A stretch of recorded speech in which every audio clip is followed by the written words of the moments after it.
ভাড়া বেশি নিচ্ছেন। জি স্যার। আমি হচ্ছে ম্যাজিস্ট্রেট, আমি হচ্ছে সরকারের যে নির্দেশনা জি। এবং আইন এর বাইরে কথা বলার আমার সুযোগ নাই।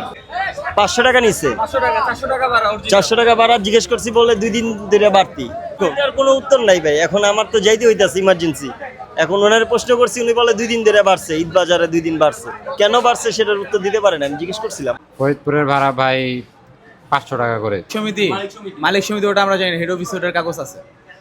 মালিক সমিতি না বাড়ালে তো কোম্পানি বাড়াতে পারে না, হয়তো ওইখান থেকে বাড়াইছে। আমাদেরকে একটু ডকুমেন্ট দিতে পারবেন? ডকুমেন্ট নিতে হলে আপনার সায়দাবাদ হেড অফিসে যেতে হবে। আমাদের মেইন ব্রাঞ্চ হলে সায়দাবাদ জনপদ, এখানে। যাত্রাবাড়ি বাস কাউন্টারের কথা অনুযায়ী এবারের গন্তব্য সায়দাবাদ গোল্ডেন লাইন পরিবহনের বাস কাউন্টারে। শুরুতেই বাড়তি ভাড়া নির্ধারণ করছে, এখানে অনেক কর্তৃপক্ষ যেটা করছে সেটাই আমরা নিচ্ছি। একটু আমাদেরকে ডকুমেন্ট দেখাতে পারবেন? মালিক সমিতি যে বাড়তি ভাড়া যে নির্দেশনা দিয়েছে সেই কাগজটা দেখাতে পারবেন? না, মালিক সমিতি তো আমার আশ্বাস কথা বলে নাই। মালিক সমিতি বাংলাদেশ টাইমসকে বলেন, প্যাসেঞ্জার যদি কমপ্লেন করে যে আমার থেকে বেশি ভাড়া নিছে, আমরা তৎক্ষণাৎভাবে তাদেরকে ধরবো। আর খালি আসুক সেটা দেখার বিষয় না। আগে কম নিছে, এখন বিআরটি এর যে ভাড়াটা সেটা তো বেশি আছে। যেরকম আগে নিছে 200 টাকা, বিআরটি এর ভাড়া আছে মনে করেন যে 250 টাকা কিংবা 500 টাকা। সেই ভাড়াটা তো বেশি আছে, বাড়তি আছে। সেই ভাড়াটা সে খালি আসতে পারে, কিন্তু বেশি নেওয়া যাবে না। এটা আমরা তার রোড পারমিট বাতিল করে দেবো এবং তার গাড়ি আর চলতে পারবে না। এটা আমাদের নির্দেশনা দেওয়া আছে। কথাই বলছেন যে আমাদের গাড়ি ফাঁকা আসছে, আমাদের টাইম বেশি লাগছে, আগে লাগতো 6 ঘন্টা, এখন লাগছে 12 ঘন্টা, অনেক কথাই বলছেন। কিন্তু এইগুলা আসলে আমার কনসিডারেশনে নেওয়ার সুযোগ নাই। কারণ হচ্ছে এটার জন্য একটা কমিটি আছে, এই যে ভাড়া যে নির্ধারণ করার একটা উচ্চ পর্যায়ের কমিটি আছে, তারাই করে দেয়। এখন আমরা সেটা দেখেই কাজ করি, হচ্ছে বিষয়।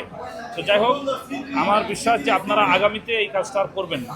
আপনারা যা আছে নিয়ম অনুযায়ী আপনারা যাত্রীদের কাছে ভাড়া আমি এই দিবেন মেসেজটা মালিক সমিতি এবং মালিকের সাথে যাতে ঈদের পরবর্তী বা ঈদের সময় আমরা সেটা কোনো বৈধভাবে যাতে আপনারা এসে আমাদেরকে কোনো চাপ প্রেশার ক্রিয়েট করতে না পারেন, কমপ্লেন না থাকে সেভাবে স্যার আমি। বা আপনারা ঈদের সময় যে গাড়িগুলো ফাঁকা আসে, জি স্যার, জি। আপনাদের তেল খরচ বেশি হয়, জি স্যার, সময় বেশি লাগে, এই জিনিসগুলো যাতে ভাড়া যখন নির্ধারণ হবে বা ঈদের জন্য আলাদা কোনো স্পেশাল ভাড়ার চার্ট করা যায় কিনা, এই বিষয়গুলো কনসিডারেশনে নিয়ে এই বিষয়গুলো বিবেচনা করে সেইটা তারা যদি করে দেয় তখন আমরা কাজ করতে পারবো। বাট এখন যেটা আছে আমাদের হাতে এক্সিস্টিং, আমরা সেটা দেখেই কাজ করব। তো এখন যেহেতু আপনার ব্যাপারে অতিরিক্ত ভাড়া নেওয়ার বিষয়টা প্রমাণ হয়েছে, তো আপনাকে আমরা সতর্ক করার জন্য যাচ্ছি। এটা ঠিক পানিশমেন্ট না, আপনারা যাতে সতর্ক হন এবং ভবিষ্যতে সরকারের নির্দেশনা মেনে চলেন এবং যাত্রীদের কাছ থেকে সেভাবেই ভাড়া নেন, সেই উদ্দেশ্যে আপনাকে আমি একদম সতর্কতামূলক এটা 3000 টাকা ফাইন এটা করছি। হ্যাঁ, এবং আমরা আশা করব যে আগামীতে আপনারা এই সরকারের নির্দেশনা বা ভাড়া মেনে চলবেন।